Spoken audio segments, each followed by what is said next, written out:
So typically this is when I would turn it over to Marianne, who would then introduce our speaker. But today we're turning the tables and putting the spotlight on her in her final leader lunch break as her last day with CLC is quickly approaching this Friday. Late last year, Marianne announced she would be stepping down as president and CEO of Cleveland Leadership Center, a role she has served in since 2010. Over the past 14 years, Marianne has made a lasting impact on the organization and our community. She has served nearly 6,500 alumni across all ages and stages by developing a wide range of opportunities to develop their leadership capacity, find their place in the community to make a difference, and build relationships with other passionate community leaders to collaborate. And she has led our small but mighty team to think outside of the box, take risks, grow as individuals, and always do our best to provide the most engaging and meaningful experiences. She also lives the CLC mission in the community by serving on numerous boards, including the Board of Trustees for South Point Hospital, Cleveland Playhouse, St. Edward High School, the Nonprofit Center Advisory Board, and on the Board of Visitors for Cuyahoga Community College. She has been honored with numerous awards, the Maroon Citation and the Brian Little Award for Distinguished Service from her alma mater, Colgate University. Smart Business Cleveland highlighted her in Who to Watch. She was recognized as a Crain's Cleveland Business Woman of Note and as a notable woman in nonprofit, was named a Woman of Distinction by the Girl Scouts of Northeast Ohio, and one of the Cleveland 500 by Cleveland Magazine, just to name a few. Prior to joining CLC, she served as the founding executive director of Summer on the Cuyahoga, an economic development initiative that attracts young talent to the region. And earlier in her career, she worked as a prosecutor in the Kings County District Attorney's Office in Brooklyn, New York, and rose to be a supervisor in the Homicide Bureau before moving back home to Cleveland.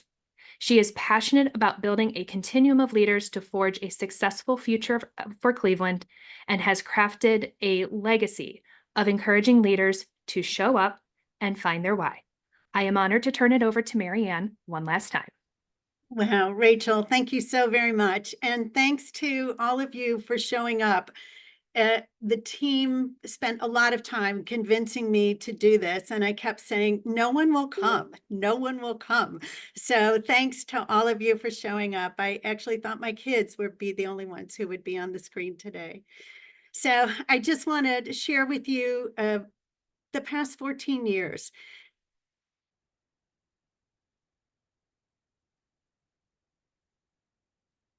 So when I came to the Leadership Center in 2010, one of the first things that we did was an alumni outing in partnership with Greater Cleveland Partnership.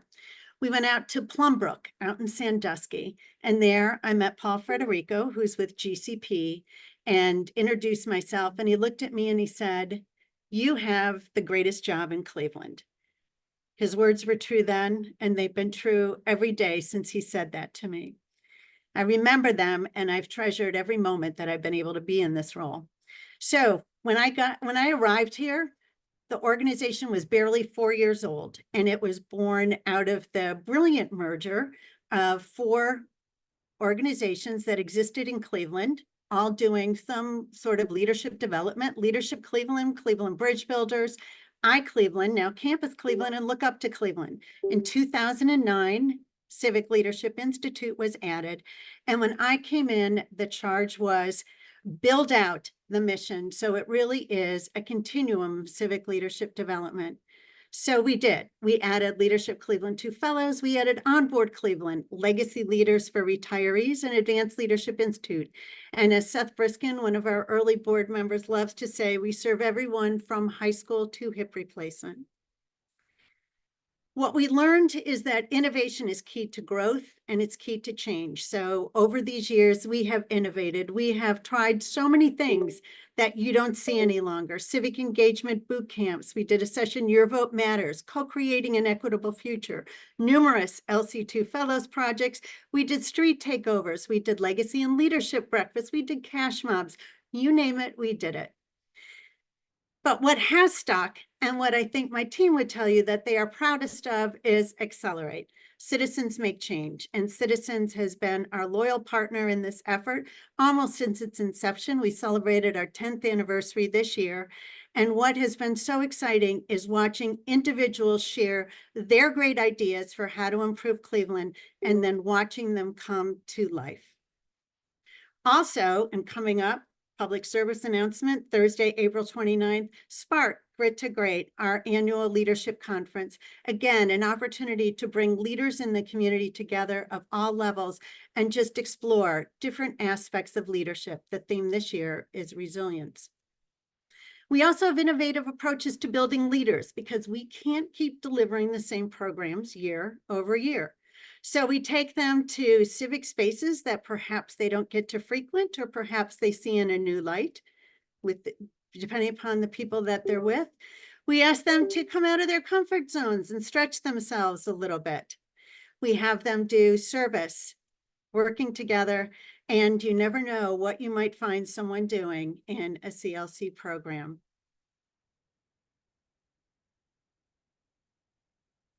As you can tell, we are constantly innovating. Every program is different every session, every year. And in the spirit of innovation, we offered learning journeys, experiences to Cuba, to Puerto Rico, where we did service work in the wake of the hurricane, and our two most recent trips to Berlin in 2022, and again, just this past May in 2024. And there we saw what happens when a country confronts its past sins, owns them, and moves forward. So what's been the greatest challenge over these 14 years? Probably the same as with all of you, the pandemic. But you take an organization like ours that is predicated on building relationships and bringing people together, and you say you can't do that anymore. And initially we were relegated to Zoom, and our program directors were amazing in their innovation to how to make this meaningful and powerful. Then we went to Rocket Mortgage Fieldhouse and held sessions there. We rented a circus tent. We went to football fields. We went to the zoo. We went any place where you could have lots of open air, mass, where people could be safe. You could be outside, but still experiencing the assets as well as appreciating the challenges that are Cleveland. If any of you were with us in those classes, you know that you had to show proof of testing upon arrival, and you were tested to ensure that you were safe. And I'm thrilled to say that no one got sick from any of our programs. That was a huge lift for our program directors, and I asked a lot of them at the time, and they rose to the occasion. And of course, we had to deliver Accelerate that year by Zoom. Rachel probably gets a little PTSD because if you participated, we went down for 45 minutes. So there we were, lots of dead time with several hundred people waiting to hear the pitches that were being presented. So I am not a scholar of leadership at all, but over 14 years, I've become a student of leadership. I have tried to learn everything that I can by observing. As Rachel said, I've been able to be in the front row and watch 6,500 leaders from high school all the way up to retirees, watch how they learn, how they lead, and most importantly, to watch how they follow. And as you all know, my mantra is leaders show up. Those were words that were shared with me by Terry Egger, and they mean not just physically being in the room, but also being intellectually engaged and emotionally present. And so many times these words come back to me by leaders who have accomplished amazing things because they knew that they had to show up. So being a student of leadership, these are just my 13 rules of leadership. Listen intently. If I have more power than the people I am with, I need to listen. If I have less power, I need to summon my voice. Practice humility and lose the ego. I need to care more about the cause than my position in the cause. Ego is the greatest thing that gets in the way in Cleveland for progress. Always ask why. Whoops, I'm a huge Simon Sinek fan, and always start with why. Do the right thing for the right reason. Give yourself permission to fail. And in the words of Ann Klotz at Laurel School, fail fast, fail forward, and fail gloriously. Write your eulogy every day. What do I want to be remembered for? Who did I help today? What did I change for the better? I cannot be a leader if no one is following. Nurture and practice followership. Sorry about that. You can tell I don't do the tech here. Surround yourself with smart people who share your passion and then get out of the way and let them do your jobs. Their success will make you shine. Carry as you climb. We all have a responsibility to elevate those around us. Be empathetic. Walk in the other person's shoes as much as you can and never ask anyone to do anything you wouldn't do yourself. Caveat, unless it involves technology. Own your mistakes. Be a steward of resources. Preserve the resources of your generation for your children and grandchildren. Enjoy, but don't destroy. Make sure you always earn the trust that others place in you. And what got me to this point in time, the day you feel the fire of passion dimming is the day you must decide to move on. We all have a shelf life in our roles. If you try to extend yours, it spoils all around you. And what have I learned? Leadership is lonely. I remember one beginning of a Leadership Cleveland retreat when a man who is a very prominent, highly respected leader in Cleveland came to the retreat and at the end came up to me and said, I did it. And I said, excuse me? He said, I was so intimidated by who was in this class. I pulled into the parking lot and I sat in my car for 5 minutes, summoning the strength, the power, the courage to come in and join this group because I am not worthy to be here. And I said, you are, and you're here. Leadership is lonely. Everyone has the capability to lead. I watch some of our high school students come and they're shy and they don't want to speak up. They don't want to join in. And I watch as they evolve over time and they take leadership roles when they do their civic vision projects and they realize that they have the capacity to lead. And then one of our favorite facilitators, Scott Allen, always reminds us who you are is how you lead. I've also learned that it's not only what you do, but what you didn't do that makes the difference. And of course, collaboration is critical. That can also be a challenge for us here in Cleveland. What am I grateful for? I'm grateful for my team. They will tell you that I can spawn a million ideas, which don't mean anything unless you have an amazing team who can bring them to life and who can execute seamlessly on them. I've been blessed with amazing leaders in my time here at the Leadership Center, and I'm so grateful that they've been at my side and they've made me a better leader by how they lead and how they care about the leaders they're developing. And at the end of the day, what we all want is for people to fall in love with our city. We love this city. We want it to be the best it can be. And we all have a stake in ensuring that happens. I'm going to remind you of something from a Look Up to Cleveland student that was shared at their commencement. Leadership is not about being the smartest person in the room. It is about valuing others in the room. As for me, I don't know where I'm going from here, but I promise it won't be boring. From the famous philosopher, David Bowie. Thanks so much for being with us today. Marianne, thank you. And I think with your lessons, I think we just found a new alumni leadership workshop we need to host. So let's jump into questions. So, do you have any particularly special or favorite memories from the job? Oh gosh, the favorite memories are those aha moments that happen. So inevitably they're at Accelerate when there's an individual who is not used to speaking in front of people, has never put their idea in a coherent speech, and they get up in front of the room and they knock it out of the park, and then they go on to the finals and they realize that they have the power to take that idea and make it a reality. I think of Joanne Smith with sending our babies to college and everything that she has done, because she's pitched several times now and she's made a true difference in her community. There are so many examples of people at Accelerate. There's aha moments that happen in our programs when people connect and they find that they can make a difference. I see Robert Newman is on the call. Robert was a Cleveland bridge builder, got some of his classmates together to support families during the holidays, and now it's a huge initiative. He has a warehouse, he has a garage, it's taken over his home, and it's something that he does to serve several hundred families, Robert, now. Yep. and the Prosperity Project. So there's so many initiatives that have come out of our programs. So those are my favorite moments when you appreciate that, what we do makes a difference. As we were talking about our mission statement a few weeks ago, and what the team said is, we change lives. And I think that about sums it up. What do you see as some of the biggest challenges leaders are facing today in order to move a positive agenda forward in our region? Leadership today looks very, very different than it did when I started in 2010. So if you think back to 2010, we looked a lot to the leaders of our large corporations. We looked to Sandy Cutler at Eaton or Chris Connor at Sherwin-Williams, these iconic leaders who were really helping to drive the civic agenda. That's not the case anymore. Our large corporations have global responsibilities. They're answerable to shareholders, and they're just not as able to be as invested in the community probably as they would want to be. So we've had lots of other leaders step up. Leadership is much more diffuse now than it was in 2010 when I began.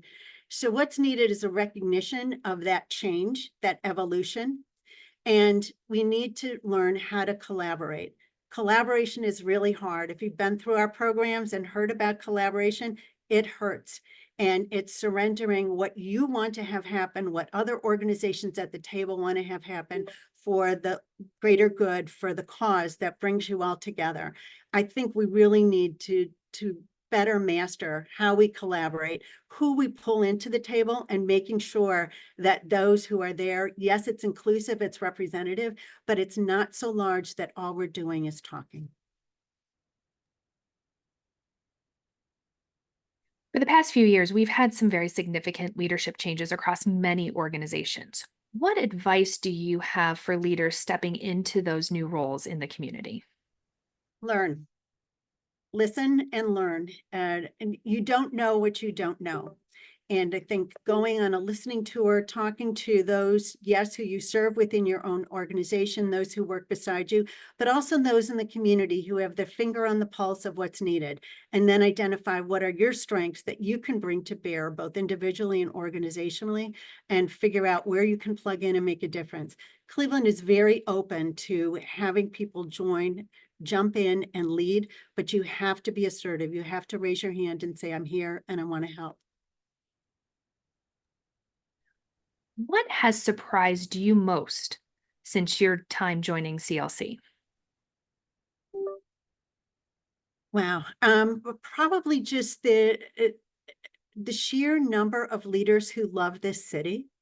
And when I say that, it's leaders at all levels. It's those who have the positional leadership, who maybe have the C-suite titles, as well as those who are really working in the trenches, those who are leading small nonprofits or small initiatives that aren't even nonprofits, and just seeing the difference that they make and how they keep at it day after day, just the tenacity of the leaders here in Cleveland. People love this city.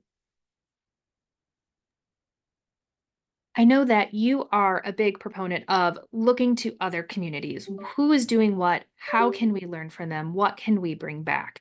As you look to other communities, who has been doing collaboration well? What has inspired you? What would you love to see here?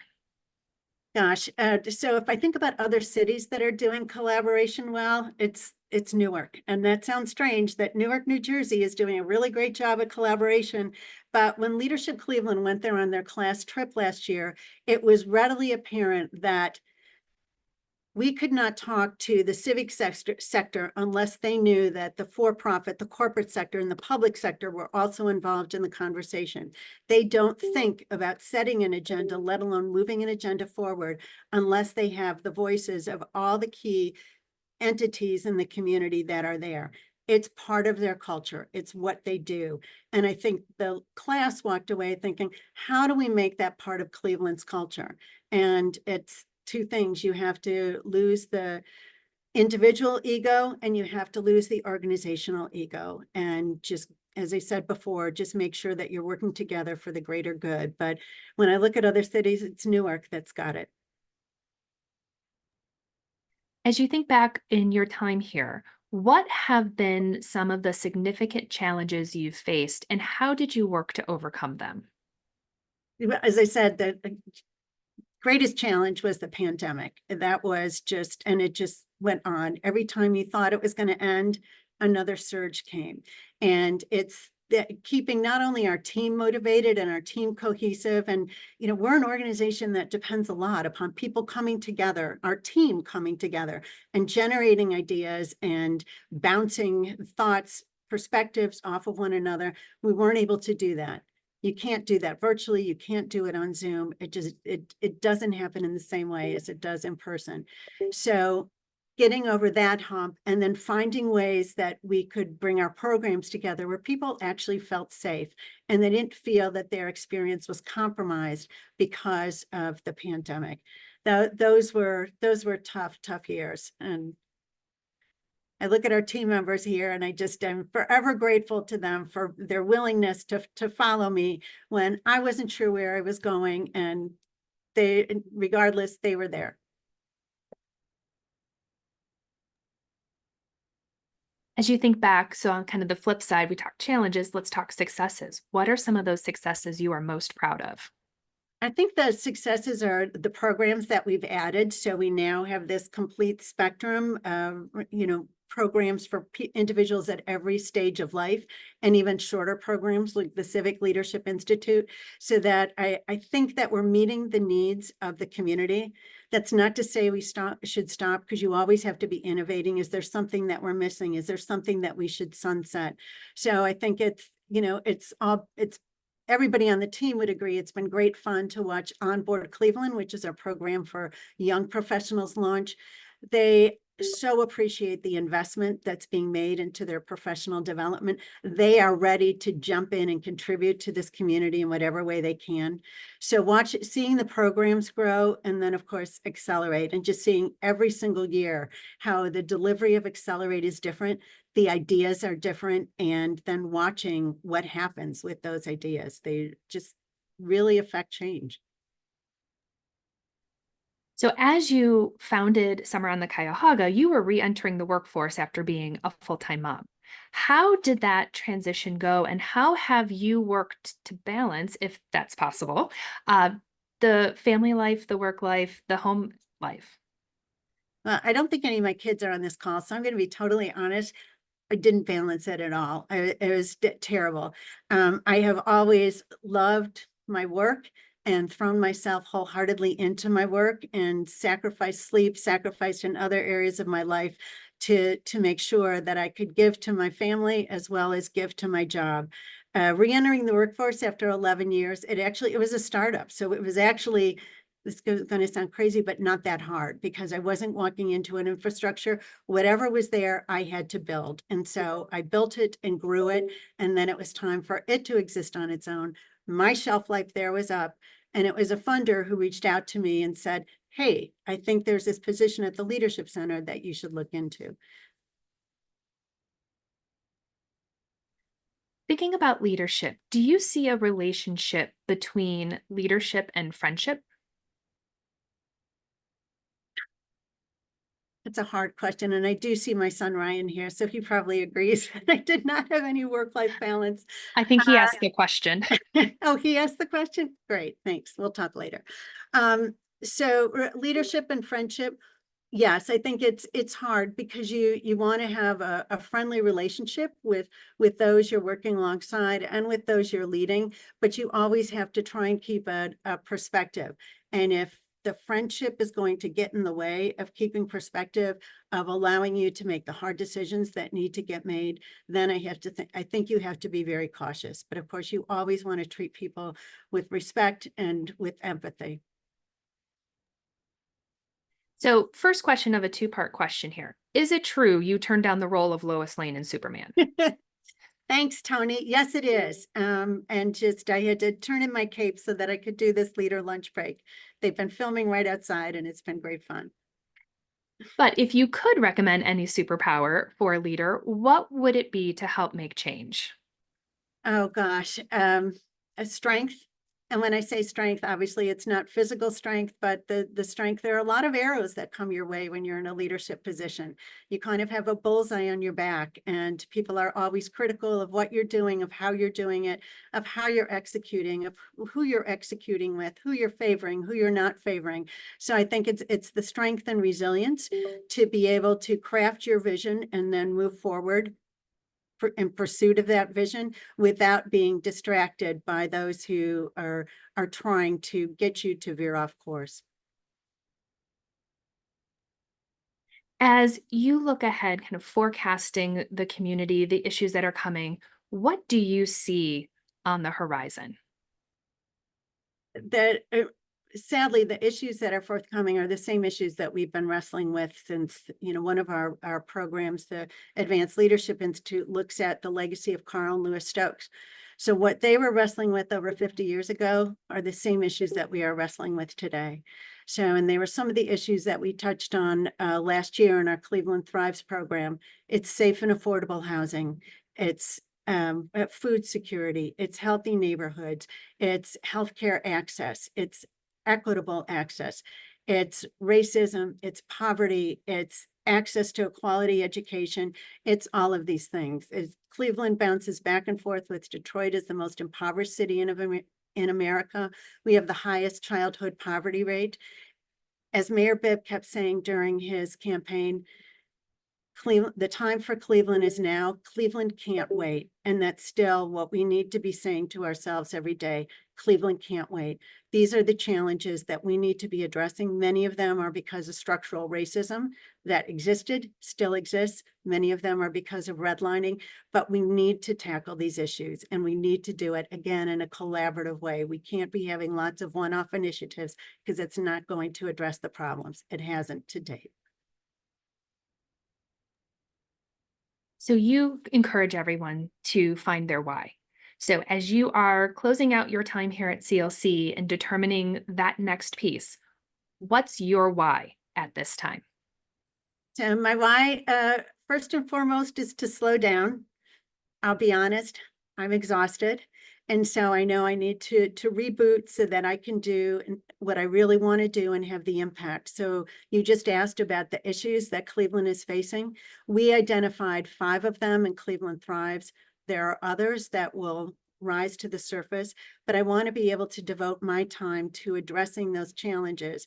I have so many contacts in the community. I have learned so much. I have such a good understanding of the ecosystem. I think I have a responsibility to leverage that knowledge and those relationships to really make a positive impact for Cleveland.